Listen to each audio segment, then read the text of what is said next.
First contact protocol failure. Captain Elena Vasquez stared at the massive structure floating in the void before her ship. The New Horizon had been on a routine mapping mission when they discovered this ancient station hiding in the shadow of a dead moon. Nothing in their databases matched its design or origin. "Scan results are coming in, Captain," reported Lieutenant Torres from the science station. His voice carried excitement mixed with concern. "The structure is approximately 2 kilometers long and shows signs of active power systems. Age estimates suggest it's been here for at least 500 years. Elena walked closer to the main view screen. The station looked like a giant mechanical flower with petals made of dark metal and glowing veins of energy running through its surface. Beautiful and terrifying at the same time. As an exploration captain, she had seen many wonders in space, but this felt different. This felt like they were being watched. "Any response to our standard greeting protocols?" she asked.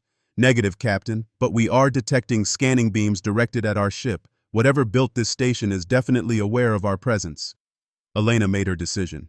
"Send a broad-spectrum message, all known galactic languages and mathematical sequences. Let them know we come in peace and wish to establish communication." The response came faster than expected. The station's energy patterns suddenly shifted, and a powerful transmission beam locked onto their ship. The main screen flickered and then displayed an image that made everyone on the bridge freeze in shock. The creature on the screen was tall and thin with silver skin that seemed to shimmer like liquid metal. Its eyes were large and completely black, and when it spoke, its voice resonated with multiple tones that suggested advanced vocal modifications. "Greetings, representatives of the species you call human," the alien said. Its translator seemed perfect, capturing not just words but emotional undertones. "I am Observer Velthar of the Kethra Collective. We have been monitoring your species for 500 of your years." Elena stepped forward, trying to project confidence despite the shock.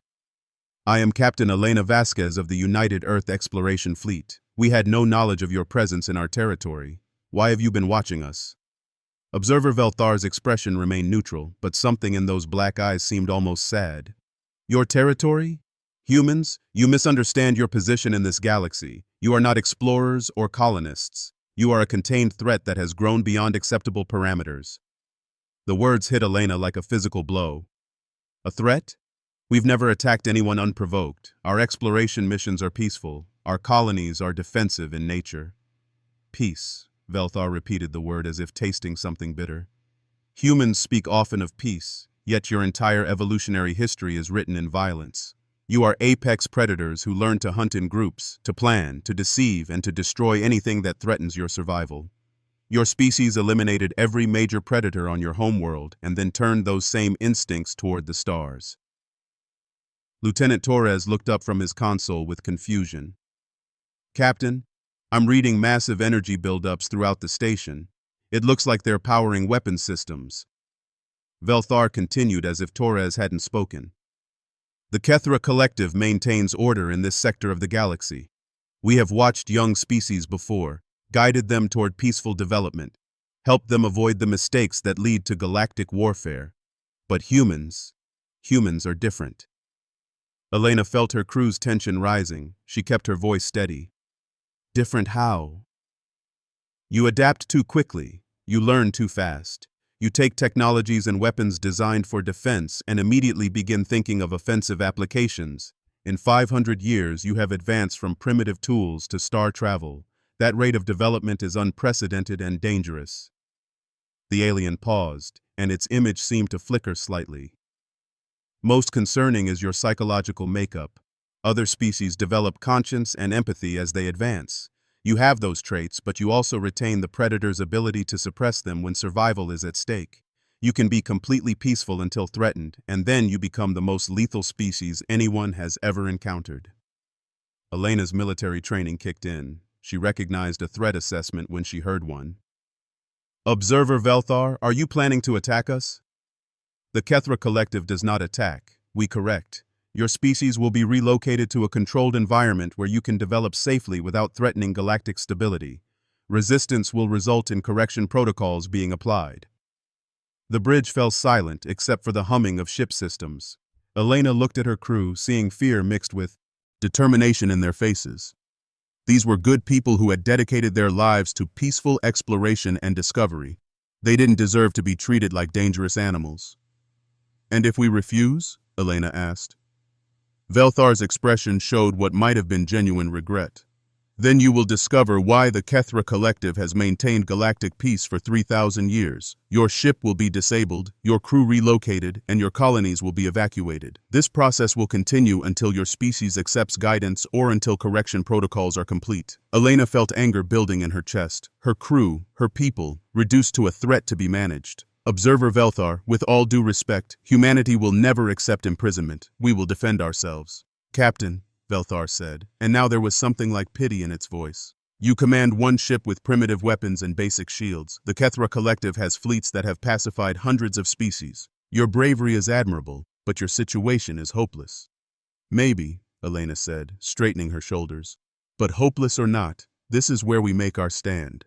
Humanity may be young, but we've learned that some things are worth fighting for, even against impossible odds. Velthar nodded slowly. So the observers were correct. Humans cannot be reasoned with when they believe their survival is threatened. Very well, Captain Vasquez. You have chosen correction protocols. The transmission ended, and immediately the station began moving toward their ship. Energy readings spiked as weapon systems came online. Elena turned to her crew. All hands, battle stations, send an emergency message to Earth Command. Full tactical data on this station and everything we've learned about the Kethra Collective. Make sure they know we're dealing with a species that's been watching us for centuries. Lieutenant Torres worked frantically at his console. Message sent, Captain. Station is closing to weapons range. Their technology is far beyond anything in our databases. Elena watched the alien station approach, knowing they couldn't win this fight. But sometimes winning wasn't the point. Sometimes the fight itself was what mattered. Target their weapons systems. Fire when ready. The New Horizons pulse cannons lit up space with blue energy beams that struck the station's hull. The alien structure absorbed the attack without visible damage, but Elena noticed something interesting in the sensor readings. Torres, are you seeing this? Their shields aren't just deflecting our weapons, they're analyzing them. Confirmed, Captain. It's like they're studying our technology in real time. The station returned fire with weapons that seemed to bend space itself. The New Horizons shook under the impact, but their shields held longer than Elena had expected. She realized the aliens weren't trying to destroy them quickly. They were still gathering data. They're studying us, she said aloud. Even in combat, they're learning about human tactics and technology. Suddenly, space around the alien station erupted in brilliant explosions. Elena stared in shock as massive energy beams came from seemingly empty space, striking the Kethra structure with devastating force. The station's shields flared and failed under the unexpected assault. Captain, Torres shouted. I'm detecting ships decloaking around the station. Unknown design, but the energy signatures are... They're human. Elena watched in amazement as sleek vessels emerged from stealth fields. These ships were unlike anything in the Earth fleet, with advanced hull designs and weapons that seemed decades ahead of current technology. They moved with precision and coordination that spoke of extensive training and preparation. The alien station tried to fight back, but it was clearly outnumbered and outgunned. Within minutes, the Kethra structure was disabled and drifting. One of the mysterious human ships approached the New Horizon. A communication request came through, and Elena accepted it immediately. The face that appeared on screen was human, but the uniform was unfamiliar. The man looked to be in his 50s with graying hair and eyes that held secrets. Captain Vasquez, this is Commander Marcus Chen of the Shadow Fleet. We've been monitoring your encounter with the Kethra. Well done on standing your ground. Elena stared at him. Shadow Fleet? I've never heard of any Shadow Fleet. Who are you people? Commander Chen smiled grimly. We're the people who've been preparing for this day since the first Kethra probe entered human space 70 years ago. We knew they were watching us. We've been watching them back. But how? Our technology isn't advanced enough to build ships like yours. Captain, humanity has been keeping some secrets. We've had time to prepare, time to develop, time to plan. The Kethra made one critical error in their assessment of our species. Elena waited for him to continue. They assumed we were just dangerous predators who happened to develop space travel. They never realized that we're also the species that learned to hunt as a pack, to plan for future threats, and to prepare for wars we hoped would never come. Humanity has been ready for this contact for decades. Elena looked at the disabled alien station, then back at Commander Chen. What happens now? Now, Captain, the real test begins. The Kethra station sent a signal before we disabled it. Their fleet will be coming, and they'll be bringing enough firepower to sterilize entire star systems. But for the first time in galactic history, they're going to face a species that was ready for them. Chen's expression grew serious. Captain Vasquez, humanity is about to show the galaxy why apex predators don't make good prey. I suggest you prepare your crew for the war we've all been waiting for. As Elena watched the mysterious Shadow Fleet ships position themselves around the damaged alien station, she realized that first contact had not gone the way anyone expected. Humanity's peaceful exploration phase was over. What came next would define their species' place in the galaxy forever. When the shadows strike back. 3 weeks after the encounter with Observer Velthar, the Kethra response arrived in human space like a storm of metal and energy.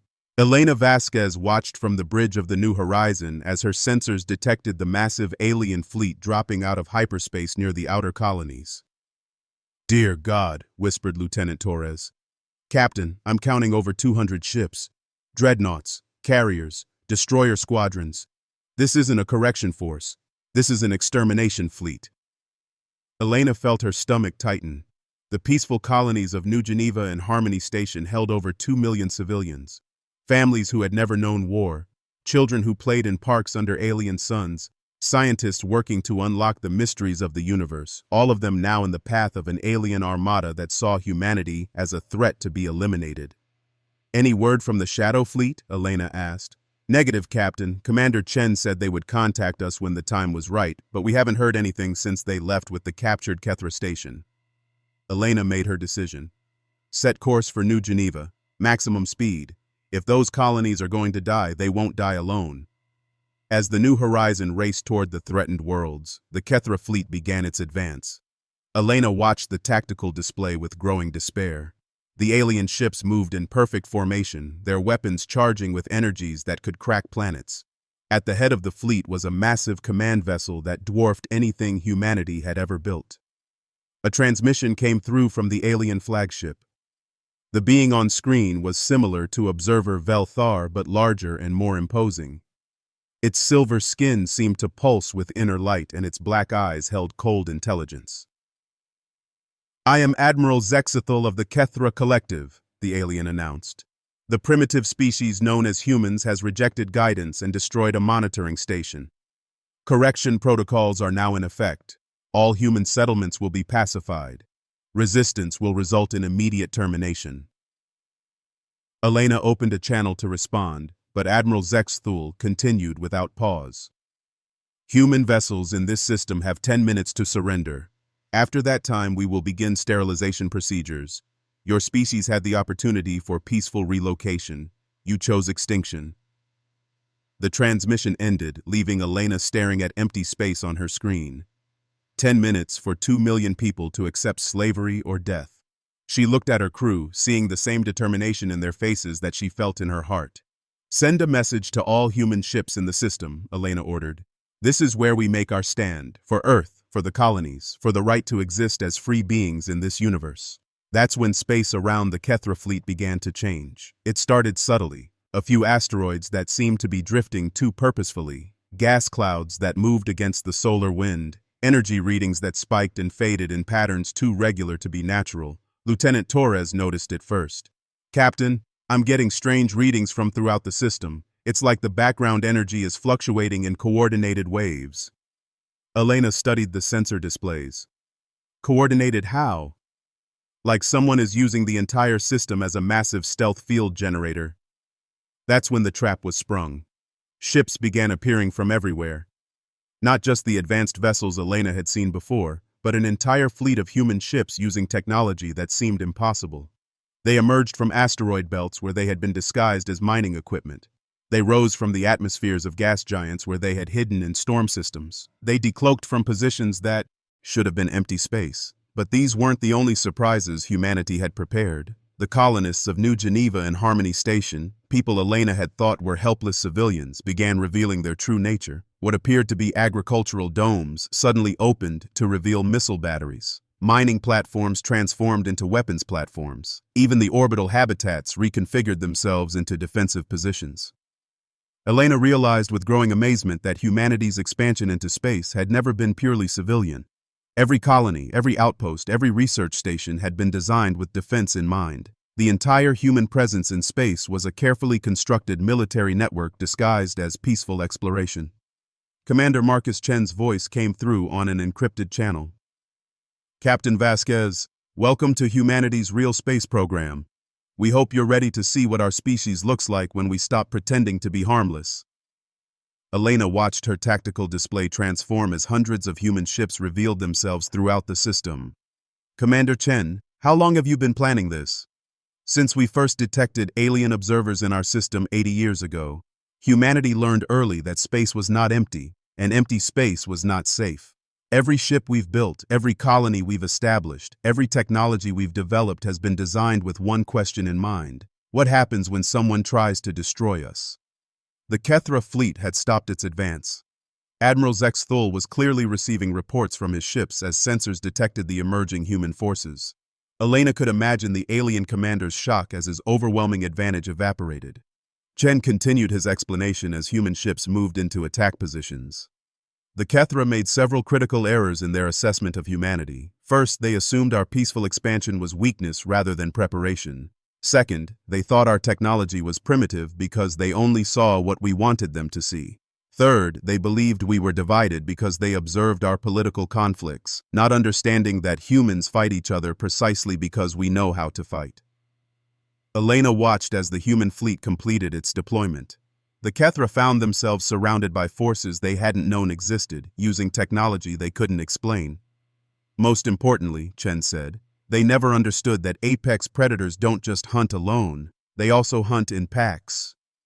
The battle began with Admiral Zexathul's attempt to maintain the initiative. The Kethra fleet opened fire with weapons designed to overwhelm primitive defenses. Energy beams that could melt continents struck human ships and were absorbed by shields that seemed to bend the laws of physics.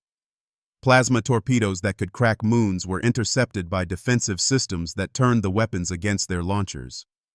Elena realized she was watching a demonstration of technological superiority disguised as a battle. The human fleet wasn't just defending itself, it was teaching the Kethra a lesson about the dangers of underestimating an opponent. The human ships moved with coordination that spoke of decades of training and preparation. They struck from multiple directions simultaneously, using tactics that seemed to anticipate every Kethra response. It was like watching a pack of wolves hunt a creature that had never learned to fear predators.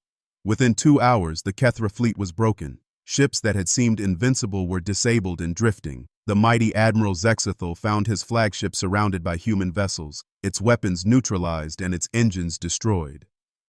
Elena received a priority message from Commander Chen. Captain Vasquez, we're boarding the Kethra flagship. Your linguistic expertise would be valuable in the interrogation process. Are you willing to transfer to the Shadow Fleet vessel Silent Hunter? Elena didn't hesitate. On my way, Commander. The Silent Hunter was unlike any human ship Elena had ever seen. The corridors seemed to absorb light, and the technology was so advanced it felt almost alien. She was escorted to a holding area where Admiral Zexathul sat under guard. The Kethra commander looked smaller somehow, diminished by defeat. When Elena entered, those black eyes focused on her with what might have been curiosity. You are the captain from the exploration vessel, Zexathul said, the one who refused to surrender when resistance seemed hopeless. Elena sat across from the alien admiral. I am. I'm here to ask you some questions. Questions, Zexathul repeated. Yes, I have questions as well. How long have your people been preparing for this war? Elena glanced at Commander Chen, who nodded. Since before I was born, humanity detected your observers decades ago. We've been watching you watch us. Zexathul was silent for a long moment. Impossible. Our stealth technology is perfect. No species has ever detected our monitoring systems. No species has ever been humanity, Elena replied. We're very good at noticing when we're being hunted. The alien admiral seemed to shrink further into his chair. The legends. They spoke of creatures like you, but we thought they were myths. Stories to frighten young ones about the dangers of the deep void. Commander Chen leaned forward. What legends? Zexathul's voice became almost a whisper. The Void Hunters. predators that moved between stars, hunting anything that threatened their territory. They were said to be impossible to detect until they struck, and when they did, entire civilizations would vanish. The old texts described them as the most lethal species the galaxy had ever known. Elena felt a chill run down her spine. You think humans are these void hunters? I think, Zexithel said slowly, that humanity is what the void hunters became after they learned to hide their true nature. Your species has been sleeping in the dark between stars, waiting for someone to threaten what you consider yours. The alien admiral looked directly at Elena. The Kethra Collective controls 300 star systems and 47 species. We have maintained galactic order for 3 millennia, but in a single day, humanity has shown us that we understand nothing about real power. Chen stood up. Admiral Zexthul, the Kethra Collective will withdraw from human space immediately. Any attempt to return will be met with total war. Do you understand? Zexithul nodded slowly. I understand, but you should know that news of this defeat will spread throughout the galaxy. Other species will learn that the Void Hunters have awakened. Some will seek your protection. Others will unite against you out of fear. Elena looked at Commander Chen. Are we ready for that? Chen's expression was grim but determined. Captain, humanity has been preparing for galactic war since we first realized we weren't alone. What happened here today wasn't the end of our isolation. It was the announcement of our arrival. As Elena watched the defeated Kethra fleet limp away from human space, she realized that everything was about to change. Humanity had revealed itself to be far more than anyone expected. The question now was what the galaxy would do with that knowledge. Apex Predators. Revealed. 6 months after the Kethra defeat, Ambassador Sarah Kim stood before the Galactic Council for the first time in human history. The Great Assembly Hall on the neutral world of Concordia contained representatives from over 300 species, many of whom were seeing a human in person for the first time. The atmosphere was tense.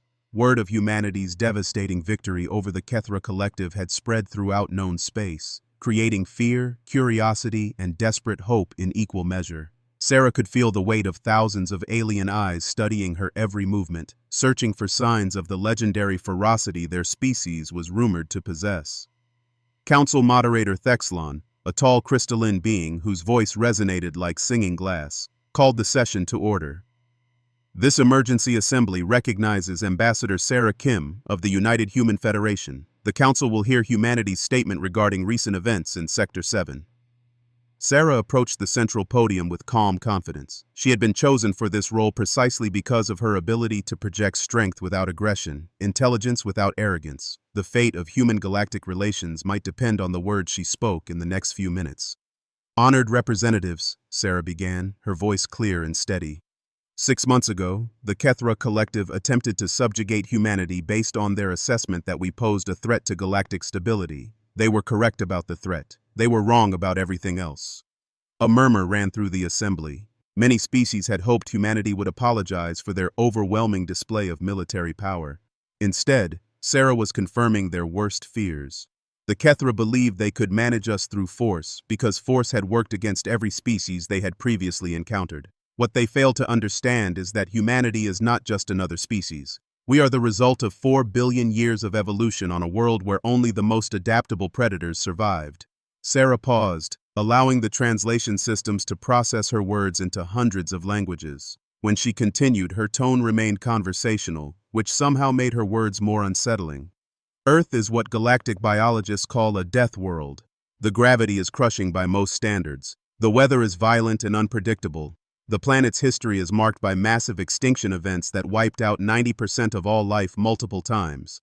The species that survived and thrived on Earth did so by becoming incredibly adaptable, resourceful, and when necessary, absolutely ruthless in their pursuit of survival. Counselor Velandra of the Peaceful Coalition stood to interrupt. Ambassador Kim, are you threatening this assembly? Sarah smiled, and several species representatives visibly flinched. Counselor Velandra, I am explaining to this assembly why threats against humanity are fundamentally different from threats against other species. Most civilizations develop intelligence as an alternative to physical prowess. Humans developed intelligence in addition to physical prowess, and then we weaponized both.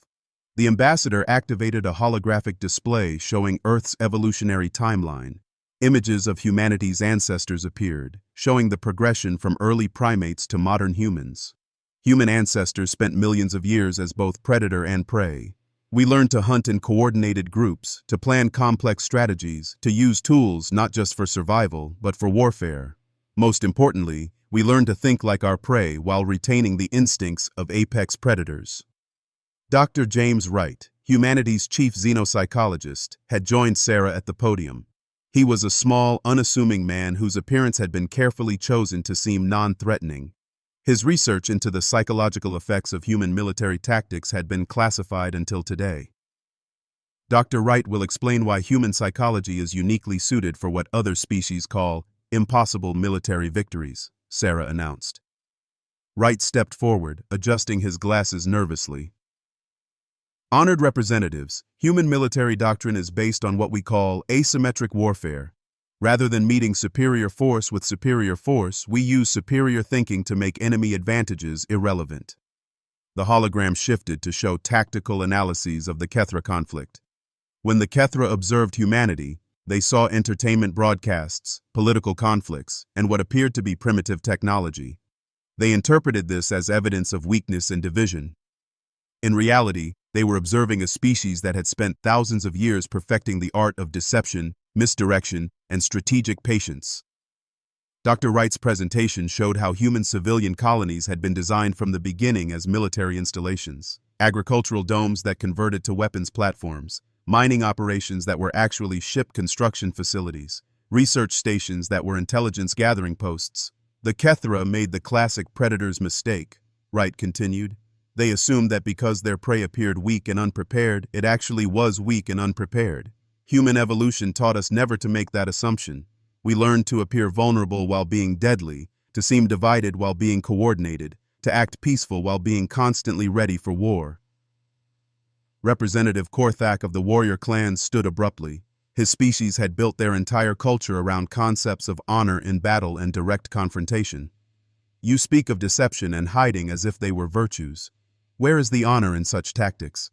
Sarah answered before Dr. Wright could respond.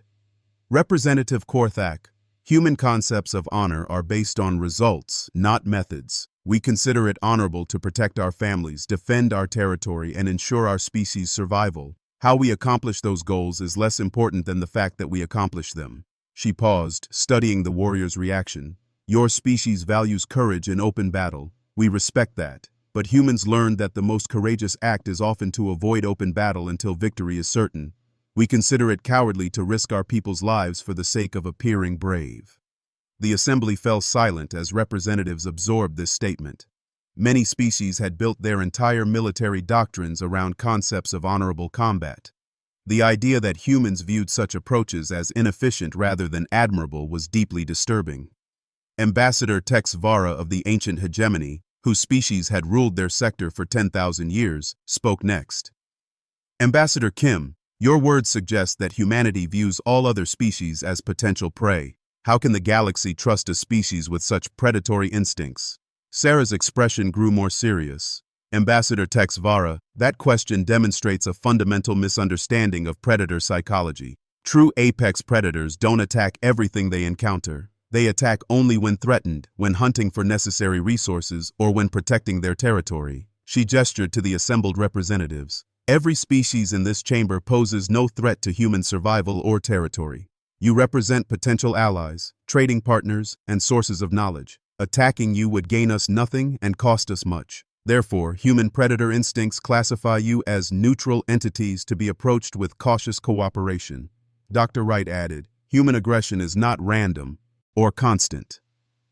It's triggered by specific threats and directed toward specific goals. The Kethra triggered our defensive instincts by threatening our survival and territory. Other species that avoid such triggers will find humans to be reliable, if cautious, partners. Moderator Thexlon's crystalline form shifted colors, indicating deep thought. Ambassador Kim, what does humanity want from the galactic community? Sarah had been preparing for this question since accepting her role as ambassador. Her answer would shape human-galactic relations for generations. We want what every intelligent species wants, security for our people, freedom to grow and explore, and the chance to contribute to something larger than ourselves. We've seen what happens when young species are left to develop without guidance, and we've seen what happens when they're guided by force rather than wisdom. She activated a new holographic display showing proposals for human involvement in galactic affairs. Humanity offers our services as protectors for species facing existential threats. We have proven capable of defeating forces that other species consider invincible. We also offer our research into military technology and tactics, our experience with rapid technological development, and our knowledge of survival in hostile environments. Representative Kalaneth of the Exploration Guild, whose species had discovered more new worlds than any other, asked, "What do humans want in return?" "Access to galactic knowledge, fair trading relationships, and recognition as sovereign beings with the right to exist freely in this galaxy," Sarah replied. "We don't want to rule anyone. We don't want to change anyone's culture or government. We want to be left alone to develop as we choose, and we want the same freedom for other species." She paused, then added, "But we also want it understood that any attempt to threaten human survival or freedom will be met with total war. We are not aggressive, but we are absolutely uncompromising when it comes to our fundamental rights." The assembly broke into discussions among various species delegations. Sarah could see fear, respect, curiosity, and calculation in the faces around her. Some species were clearly considering how to align themselves with humanity's protection. Others were probably discussing whether humans posed too great a risk to be allowed continued existence. After several hours of debate, moderator Thexlon called for order. The Council will now vote on formal recognition of the United Human Federation as a sovereign galactic power with full membership rights and responsibilities. The vote was closer than Sarah had hoped, but decisive enough to establish precedent. 237 species voted in favor, 43 voted against, and 28 abstained. As the session concluded, representatives from dozens of species approached Sarah with requests for private meetings. Some wanted to discuss mutual defense treaties. Others were interested in technology exchanges. A few seemed to be probing for weaknesses that might be exploited later. Dr. Wright observed the interactions with professional interest. "Ambassador, I'm noting several distinct response patterns to our presentation. Approximately 40% of species are showing signs of wanting to align with us for protection. 20% appear to be calculating how to manage us as a threat. The remainder seem to be adopting a wait-and-see approach." Sarah nodded as she accepted another request for a diplomatic meeting. "Expected responses based on our psychological profiles. The important thing is that we've established the baseline for all future interactions." As they prepared to leave the council chambers, Ambassador Texvara approached with an unexpected request. "Ambassador Kim, the ancient hegemony would like to discuss a matter of mutual concern. We have detected signals from beyond the galactic rim that suggest a possible external threat. Given humanity's demonstrated capabilities, we would value your assessment of the situation." Sarah felt a familiar stirring of the instincts that had made humanity so formidable. Unknown threats from outside the galaxy activated every predator sense her species possessed. "Ambassador Texvara, we would be honored to assist in evaluating potential threats to galactic security. When can we begin?" 3 months later, the first alien species formally requested human protection. The Velkari Republic faced invasion by the Savage Horde, a militant species that had been conquering smaller civilizations for centuries. Traditional galactic peacekeeping forces had been ineffective against the Horde's brutal tactics. Captain Elena Vasquez, now promoted to Admiral and commanding humanity's first official galactic intervention fleet, studied the tactical situation with satisfaction. The Savage Horde used overwhelming numbers and devastating weapons to terrorize their enemies into submission. They had never faced an opponent that used terror as a tactical weapon in return. "Admiral," reported her tactical officer, "the Horde fleet has entered Velkari space. They're broadcasting their usual surrender demands and proceeding with intimidation protocols." Elena smiled. "Excellent. Signal the fleet. It's time to introduce the Savage Horde to apex predators who've learned patience." The human ships had been positioned throughout the Velkari system for weeks, invisible and waiting. As the Horde fleet advanced toward the inhabited worlds, they found themselves surrounded by enemies they couldn't see but could definitely feel watching them. When the trap was sprung, it was over in minutes. the savage horde discovered that their reputation for frightening other species meant nothing to humans who had spent their entire evolutionary history learning to be more frightening than anything else they encountered. The horde ships found themselves under attack by weapons that seemed to strike from impossible angles. Human vessels appeared and disappeared like ghosts, coordinating attacks that systematically disabled the enemy fleet while leaving escape routes deliberately open. Within hours, the surviving horde ships were fleeing the system in complete panic. Admiral Elena Vasquez opened a communication channel to the retreating enemy commander. "This is Admiral Vasquez of the Human Protection Fleet. You will spread word throughout your territory that the Velkari Republic is now under human protection. Any future aggression against them will be considered an act of war against humanity. You have seen what that means." The defeated horde commander, a massive reptilian creature covered in battle scars, stared at Elena with something approaching terror. What are you?" Elena's expression remained calm and professional. "We are what happens when apex predators learn to hunt among the stars. Remember that lesson well." News of the savage horde's defeat spread through the galaxy faster than hyperspace communications. Within weeks, 12 more species had requested human protection.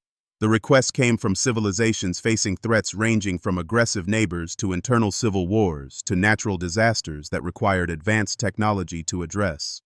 Each request was carefully evaluated by the newly formed Human Galactic Affairs Council.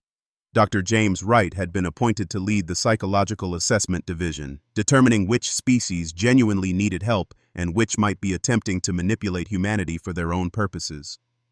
"The key," Wright explained to a gathering of human military and diplomatic leaders, "is understanding that our reputation now precedes us. Every species in the galaxy knows that humans are capable of overwhelming military victory when threatened. This gives us tremendous leverage in negotiations, but it also means we must be extremely careful about how we use that leverage."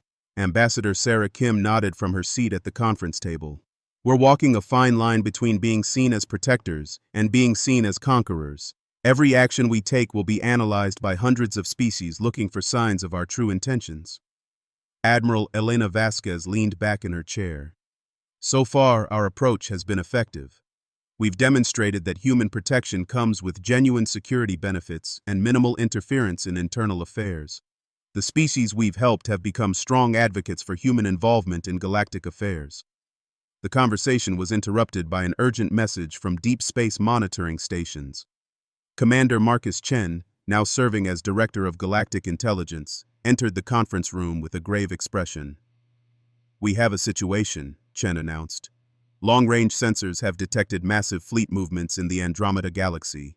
Something is coming toward the Milky Way, and it's big enough to register on our gravitational detection networks from 2 million light-years away." Dr. Wright frowned. "Commander, what kind of fleet could generate gravitational effects detectable at that distance?" "The kind that travels with its own star systems," Chen replied grimly. "We're talking about a force that makes the Kethra Collective look like a patrol squadron. Intelligence estimates suggest we're facing a civilization that converts entire solar systems into mobile weapon platforms." The room fell silent as the implications sank in. Admiral Vasquez was the first to speak. "ETA? Approximately 50 years at their current rate of acceleration. But that assumes they maintain constant velocity. If they have faster-than-light capabilities beyond our current understanding, they could arrive much sooner." Ambassador Kim stood up. "This changes everything. We need to inform the Galactic Council immediately. If there's an external threat of this magnitude, every species in the galaxy needs to be involved in the response." "Agreed," said Chen. "But we also need to consider the possibility that this external threat is what drove the original Void Hunters to develop their legendary capabilities. If humanity really is descended from those ancient predators, then this might be the return of whatever they were originally created to fight."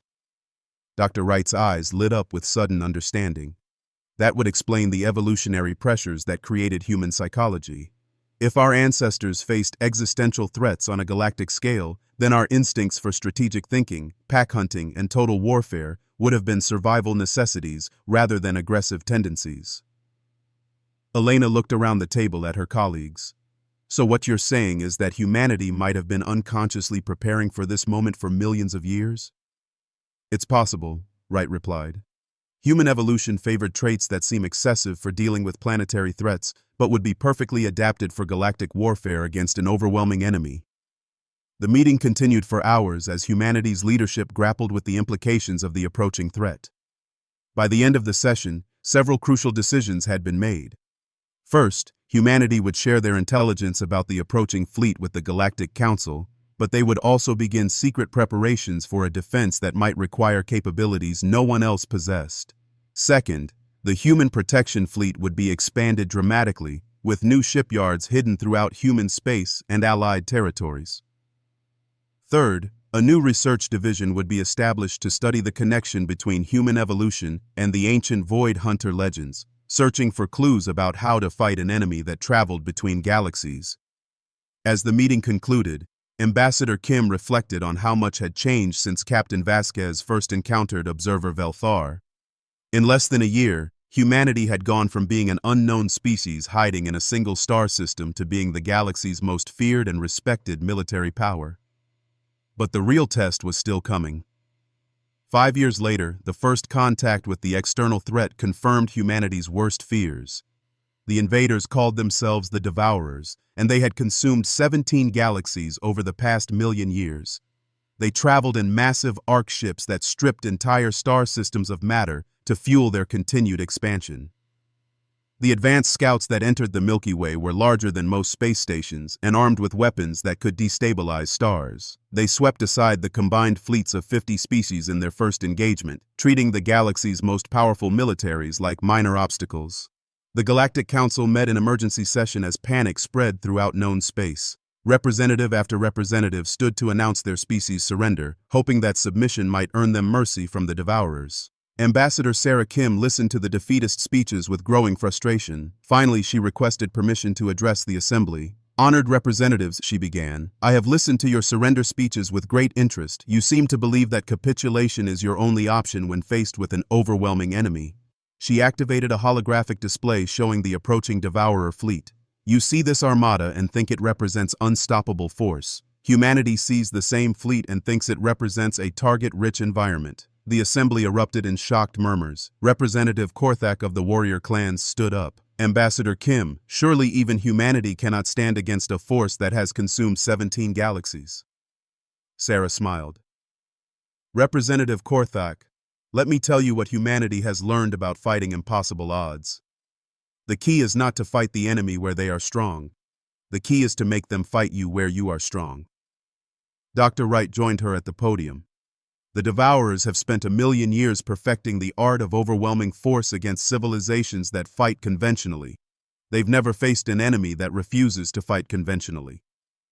Sarah continued, "Humanity is implementing what we call the Deep Strike Protocol. Rather than meeting the Devourer fleet in open battle, we're going to teach them why apex predators prefer to hunt from ambush."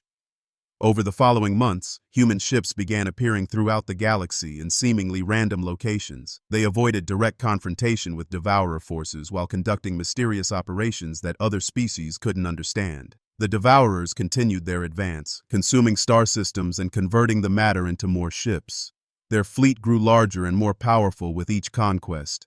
To most observers, it seemed like humanity was avoiding the fight entirely.